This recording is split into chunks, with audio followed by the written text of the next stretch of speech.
Sir 5 மினிட்ஸில் வந்துடுறேன் sir. கேன்சல்லாம் பண்ணிடாதீங்க சார், ப்ளீஸ் சார்.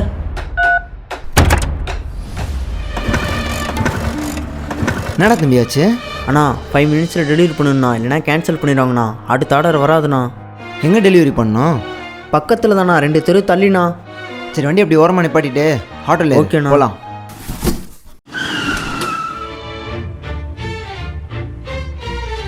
இந்தாங்கண்ணா. டேய், என்ன காசுலாம் தர? வீட்டுக்கு போகிற வழி தான், அதான் கூட்டிகிட்டு வந்தேன். உன் வயசு பசங்களாம் லைஃப்பை என்ஜாய் பண்ணுறங்கிற பேரில் ஊரை சுற்றிக்கிட்டு இருக்காங்க. ஆனால் நீ இந்த வெயிலையும் உழைச்சி கஷ்டப்படணும்னு நினைக்கிறல்ல, அதான்டா என்னால் முடிஞ்ச உதவி பண்ணேன். தேங்க்ஸ்ண்ணா. நீ இதே மாதிரி எல்லா இடத்துலையும் பணத்தை எதிர்பார்க்காம உன்னால் முடிஞ்ச உதவியை மற்றவங்களுக்கு பண்ணுறா, அது போதும். சரிங்கண்ணா. சீக்கிரம் போ, ஃபோன் எதுவும் பண்ண போகிறாங்க. சார் வந்துட்டேன் சார். போடலாமா?